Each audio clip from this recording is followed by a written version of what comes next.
We live in an age of instant gratification. Easy pleasures are all around us, and they constantly beg for our attention.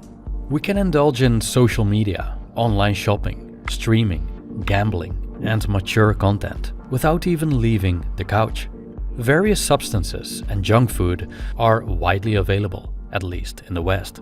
And so many of us develop bad habits. Some are rather innocent. Others can seriously undermine our well-being. And many struggle to get rid of these bad habits and may try for years, only to relapse over and over again. The Stoics understood this problem well. They saw excessive desire as a passion, an irrational disturbance that, if we follow it, could get us into trouble. Epictetus spoke extensively about how to deal with passions, including the temptations that so often lead us astray. In particular, he offered a piece of advice that many of us overlook when trying to break a bad habit.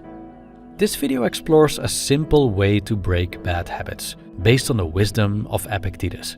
His advice has helped me personally, especially in overcoming past habitual binge drinking and other unhealthy pleasures.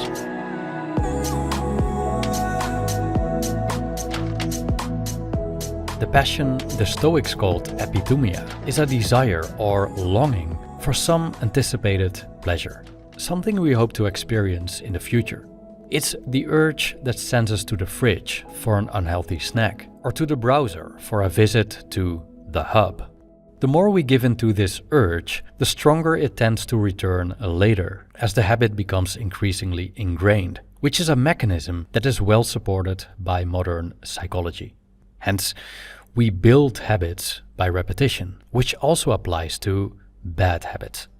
So the key to breaking a habit, and I know this doesn't sound very appealing, is not to give into it, refraining over and over again, which weakens it every time we succeed. The problem, however, is that it's easier said than done.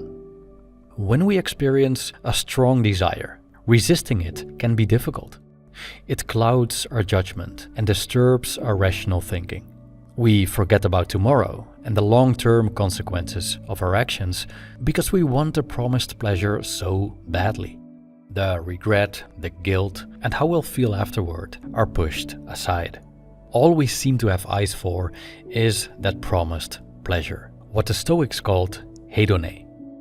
But once we have given in to desire and experienced hedone, which is often much shorter and less satisfying than we imagined, we remember why we have told ourselves so many times not to do it.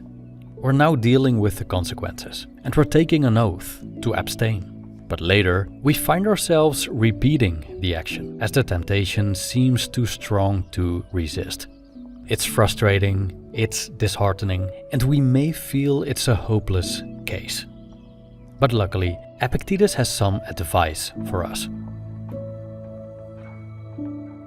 If you are struck by the appearance of any promised pleasure, guard yourself against being hurried away by it, but let the affair wait your leisure and procure yourself some delay, said Epictetus. Here we see a good example of what we might call Stoic mindfulness.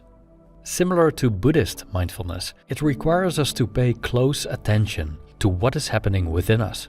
In this case, it's the appearance of a promised pleasure and our reaction to it. Instead of acting upon it or suppressing it, Epictetus asks us to pause for a moment.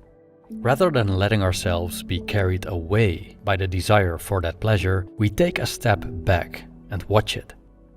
This can be difficult, of course, especially when the desire is strong. When the monster is still small and weak, it's much easier to defeat it, so to speak. Once a desire gathers momentum, resisting it becomes much harder. In my experience, it's important to notice the desire as soon as it arises, and it often creeps in very subtly, and that's why mindfulness is so valuable. It helps us become aware of these impulses before they take control. So that's the first step. Now Epictetus wants us to look into the future.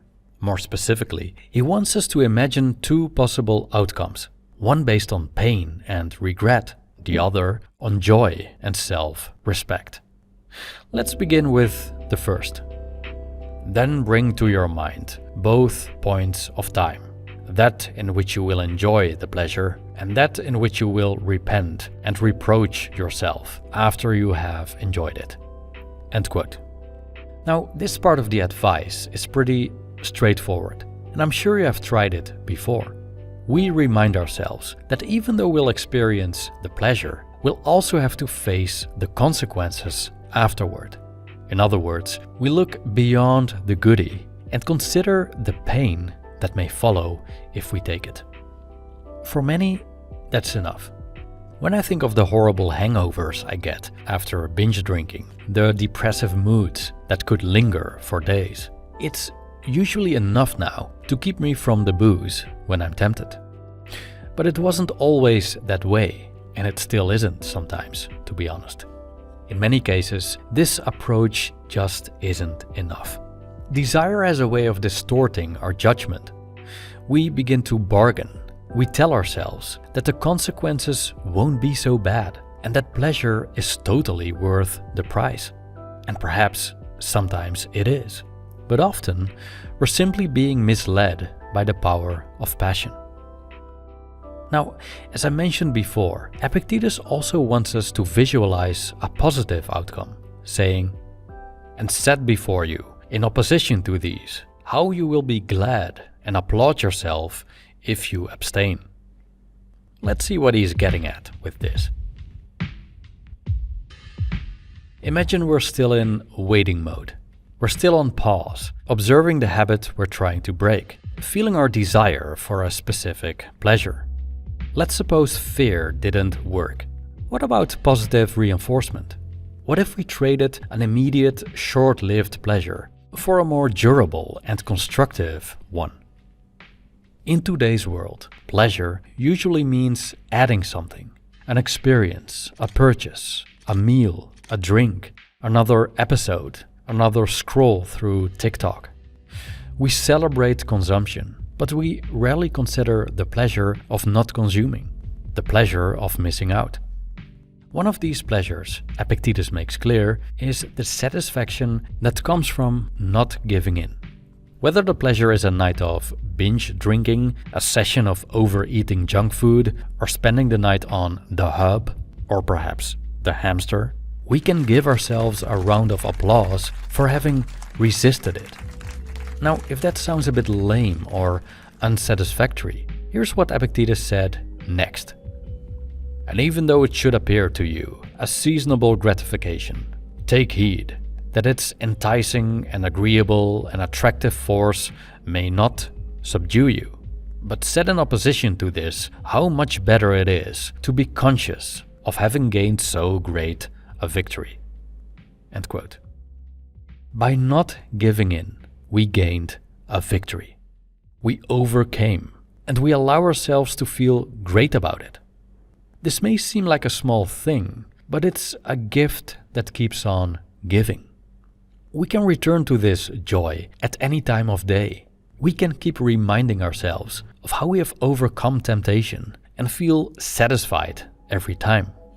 Moreover, we have become stronger, while the habit has become weaker. So it's a victory with serious consequences. And the more often we attain this pleasure, the more powerful we become. Over time, we build a greater sense of accomplishment, self-respect, and confidence. We begin to feel better about ourselves.